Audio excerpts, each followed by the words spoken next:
German government cuts its economic growth forecast and now sees stagnation in 2025. China dismisses claims of any ongoing trade negotiations with the United States.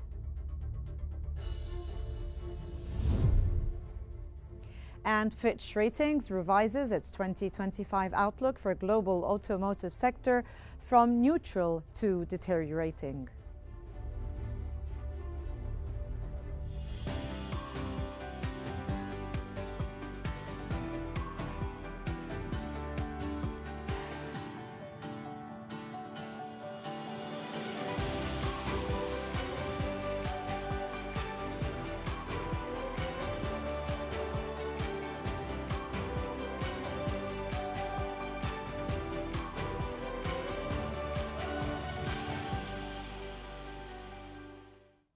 The National Association of Realtors has reported that the U.S. existing home sales fell 5.9% in March to an annual rate of 4.02 million units, driven by higher borrowing costs and concerns over an economic slowdown due to tariffs. This decline was steeper than the expected drop to 4.13 million units.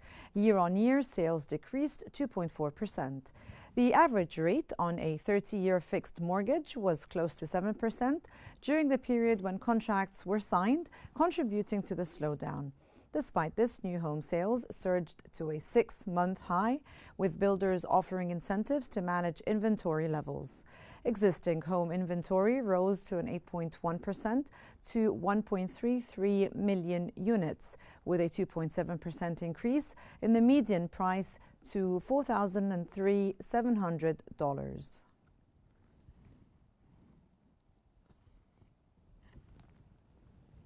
The Labor Department has reported that the number of Americans filing new applications for unemployment benefits rose marginally last week, and this suggests that the labor market remained resilient, despite darkening clouds over the economy caused by tariffs on imported goods. Initial claims for state unemployment benefits increased 6,000 to a seasonally adjusted 222,000 for the week ended April 19th, in line with economists' expectations. The Labor Department data included the Good Friday holiday, which was later compared to 2024.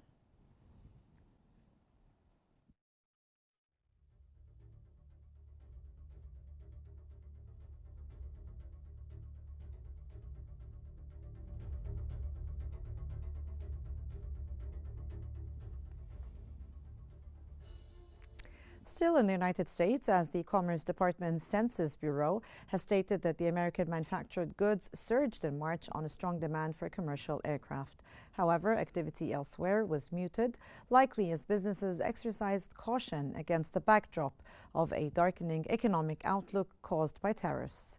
Orders for durable goods, items ranging from toasters to aircraft meant to last 3 years or more, jumped 9.2% last month, after slightly downwardly revised an 0.9% gain in February.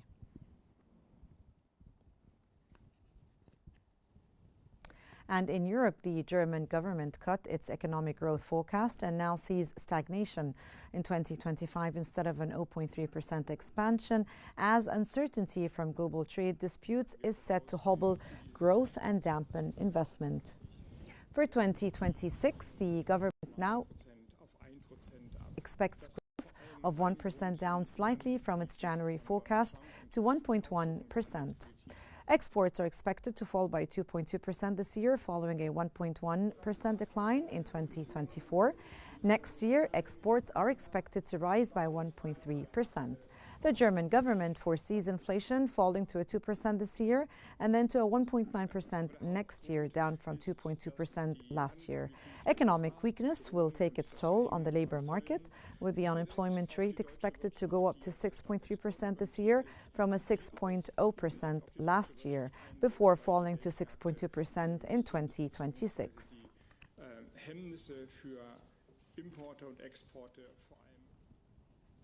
German Finance Minister Jörg Kukies has stated that the country still hopes the EU can find agreement with the United States to reduce imported tariffs, but supports countermeasures if this fails. And he added that reducing uncertainty is urgent for economy and businesses, as tariffs are a major blow for the country's economy, possibly putting it on track for a third year of recession for the first time in post-war German history.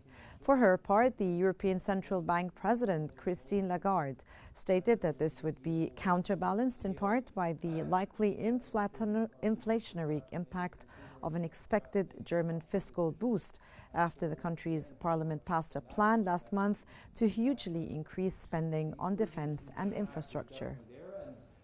I think one of the things that every CEO that I speak with tells me. Russian President Vladimir Putin has emphasized the importance of leveraging opportunities in the global economy to enhance domestic production, export capabilities, and trade relationships. He stated that it is crucial not only to monitor economic factors, but also to actively utilize these opportunities to strengthen the domestic economy and ensure progressive growth under any external conditions. Putin reported that Russia's gross domestic product grew by 1.9% annually in January and February 2025, with the processing industry experiencing a notable increase of 5% during the same period. However, he acknowledged that the GDP growth for the year would be slightly lower than in the previous year, as the government aims for a soft landing to maintain macroeconomic stability and control inflation.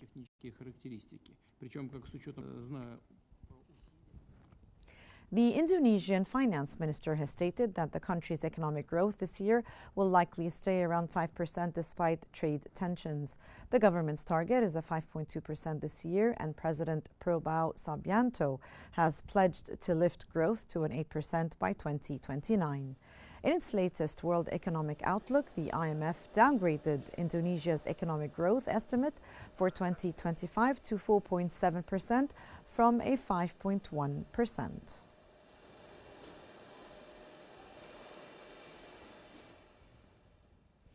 The Lebanese Ministry of Finance has announced that the country signed a $250 million loan agreement with the World Bank to address the country's electricity issues. The ministry added that the loan aimed at reforming Lebanon's electricity sector, and the finance minister stated that this loan will significantly support Lebanon's reform efforts. The World Bank regional director emphasized that this agreement marks a pivotal moment in partnership with Lebanon, focusing on implementing essential reforms for cleaner and more reliable electricity services.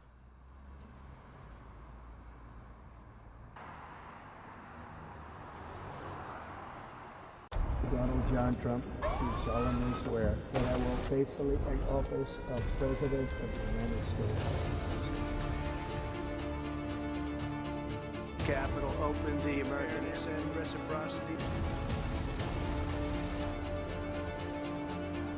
Mexico. Canada. Greenland.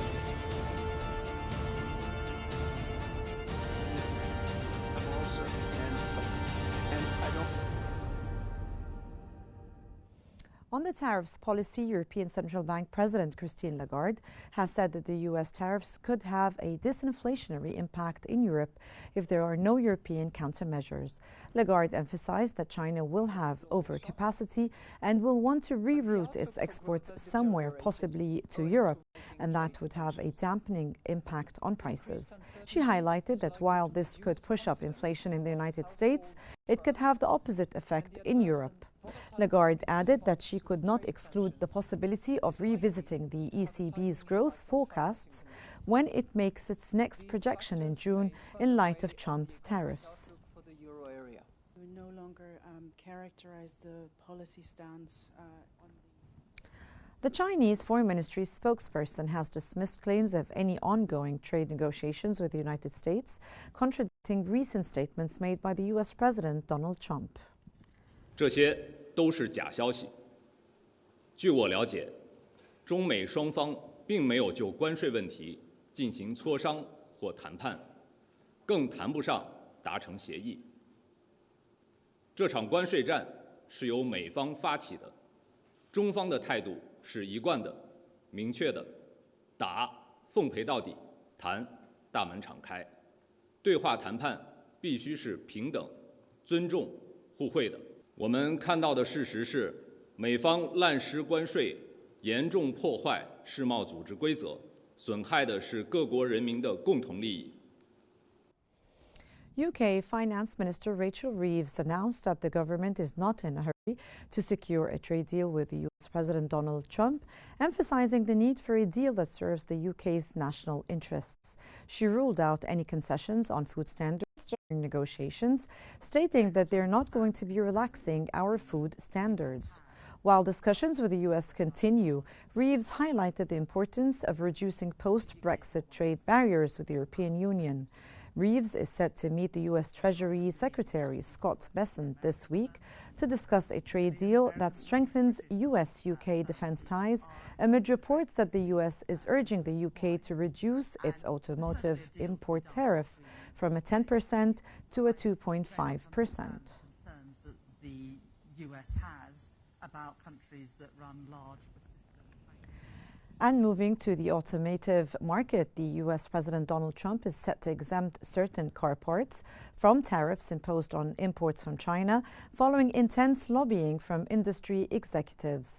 This move aims to alleviate some of the burdens on car makers while maintaining a 25% tariff on foreign trade vehicles and a separate 25% levy on parts effective May 3rd.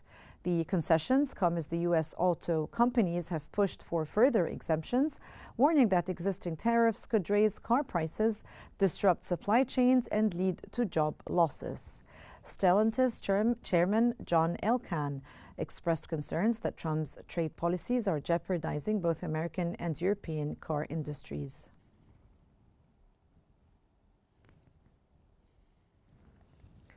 Fitch Ratings have revised their 2025 outlook for the global automotive sector from neutral to deteriorating due to the U.S. tariffs on auto imports.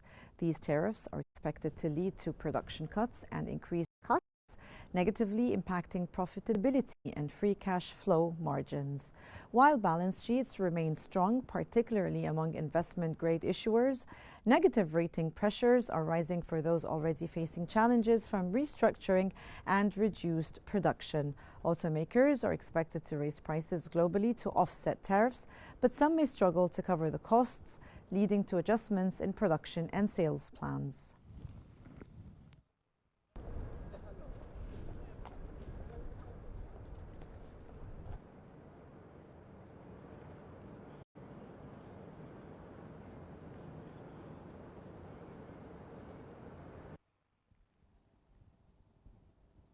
The European Automobile Manufacturers Association has reported that total new car sales in Europe rose to a 2.8% in March, while Tesla's new car sales in Europe dropped at 28.2%. The association stated that March sales in the European Union, Britain, and the European Free Trade Association rose to a 1.42 million cars after falling for 2 months. Tesla sales fell for a third month, down 28.2% year-on-year, and its share of the total market declined to a 2% from 2.9% a year ago.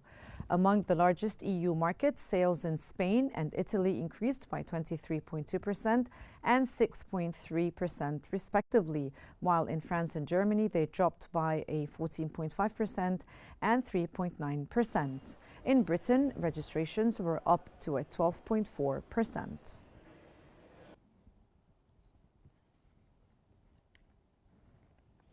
And British car distributor Inchcape has warned that uncertainties from tariffs could impact supply from automakers and reduce market demand. The company saw its shares drop nearly 17% to 575 pence in almost 4.5 years, following a decline in first quarter revenue.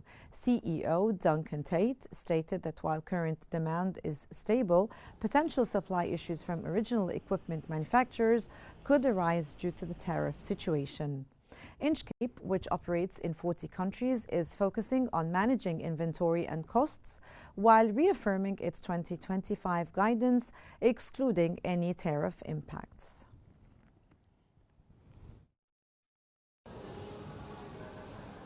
On this one, but I mean, I think most President Donald Trump is pulling back on some of his toughest tariffs, granting partial relief to U.S. car makers after growing industry pressure. While a 25% tariff on foreign-made vehicles remains, Trump has announced plans to exempt certain auto parts from levies linked to China's vinyl exports, as well as from steel and aluminum duties. The move follows weeks of lobbying by automotive giants who warn that tariffs threaten supply chains, raise prices, and risk job losses. Stellantis chairman John Alcon said, Trump's trade policies are putting the American and European car industries in jeopardy. Credit agency Fitch has downgraded its outlook for the global auto sector from neutral to deteriorating, forecasting a sharp hit to profits and production.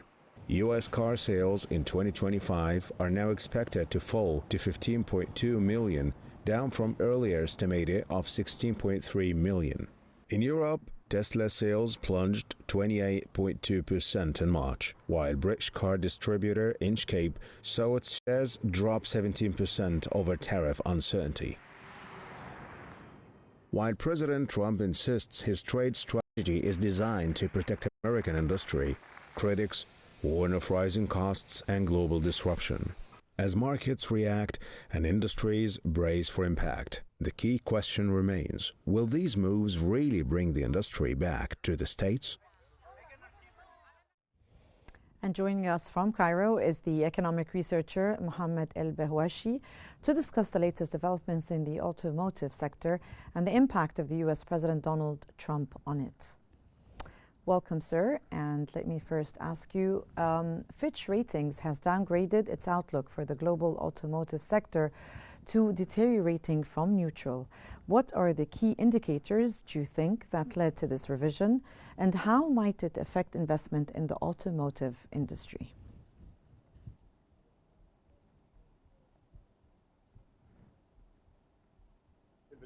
In the outset, I would like to greet you and your audience. Certainly, the tariffs imposed by President Trump lately, I think it was the main reason to downgrade the ratings of Fitch to deterioration that was related to the slow of the economy. In addition to the outlooks of the international financial institutions such as IMF that will outlook the downgrade of the growth and particularly the automotive industry as its part has based on the idea of globalization, as the automotive manufacturers are relying on several of feedstock from different countries following the tariffs imposed throughout mostly the whole world countries that led the internal inflation, and the U.S. market witnessed the increase of the automotive prices along with the consumers run to buy the car. And I think this was the basis to the uncertainty that led to the Fitch institution to downgrade from neutral to deteriorated rating. Sir, how significant do you think is the exemption of the auto parts from tariffs in terms of economic impact on the U.S. auto industry?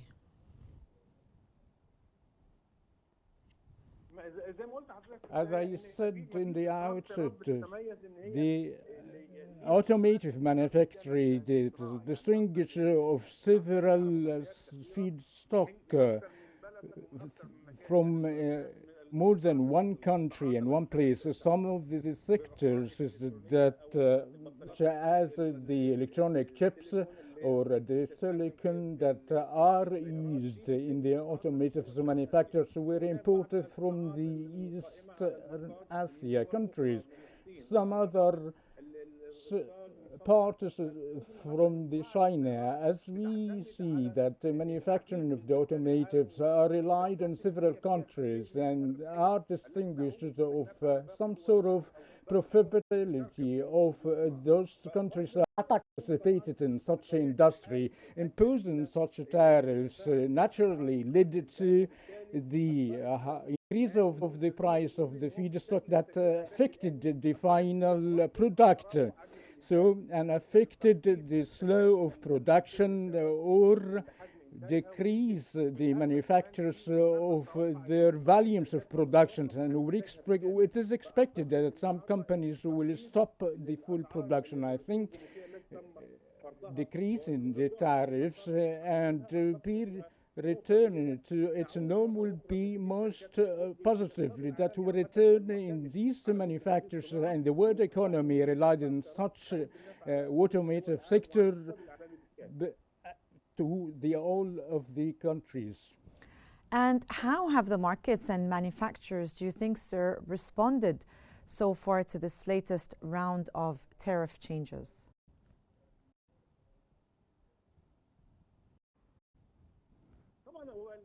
Certainly, let's say that markets and manufacturers were directly affected by increasing the relative, but such tariffs only 20% that were changed, and it is expected to impose further 25% on the spare parts of the automotive, and this will pressure such a vital sector that serve and a great sector throughout the world along with individuals.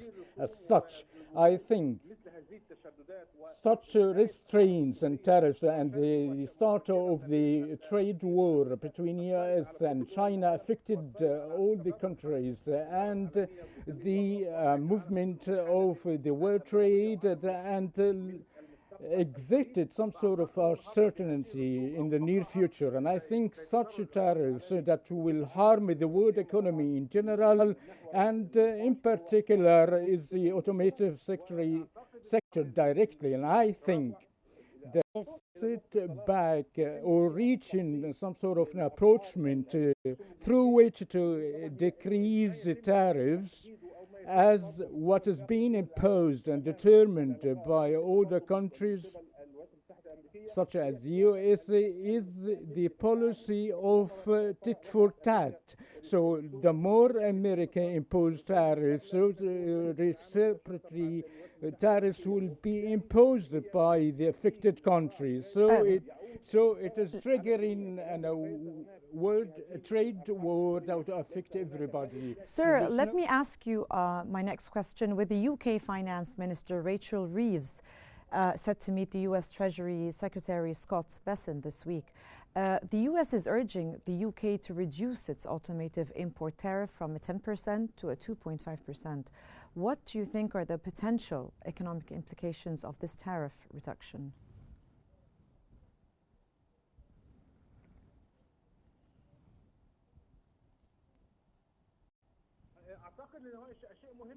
It is important such a meeting. So on what basis the decrease will be taken place by UK? I said the reciprocatory tariffs or the tit-for-tat policy. So as the US market is in need of the UK market, such economic exchange should have some sort of justice and exchange of benefits. On what basis the US president will increase the tariffs and in return will ask the UK to decrease 90% from the existing tariff? Now, I think it is an unquestionable equation, but if this would happen, will be a good starter for a breakthrough, will directly benefit the trade exchange between the UK and the US positively. And from Cairo, that was the economic researcher Mohammed El-Behshawi. Thank you so much, sir, for your insights. And now we move on to the commodity sector. Oil prices recovered some losses on Thursday as investors weighed a potential OPEC plus output increase against conflicting tariff signals from the White House and the US-Iran nuclear talks. Brent crude futures were up 1.01% at $66.79 a barrel, while the U.S. West Texas Intermediate crude gained 1.2% to $63.02.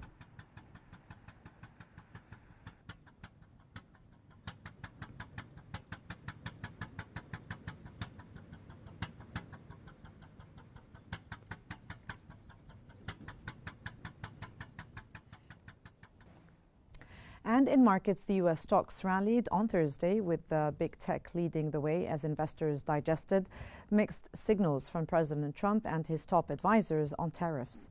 In the U.S., the Dow Jones Industrial Average rose 1.04%, the S&P 500 gained 1.74%, and the Nasdaq Composite climbed 2.27%. In Europe, UK's FTSE 100 inched up an 0.05%, Germany's DAX hiked an 0.47%, and France's CAC 40 jumped to an 0.27%. And in Asia, Japan's Nikkei 225 rose an 0.49%, while Hong Kong's Hang Seng Index futures declined an 0.74%.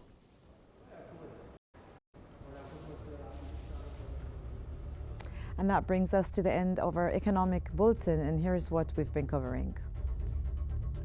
German government cuts its economic growth forecast and now sees stagnation in 2025.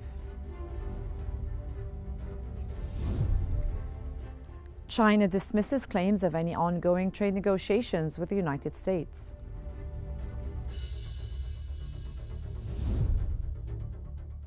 And Fitch Ratings revises its 2025 outlook for the global automotive sector from neutral to deteriorating.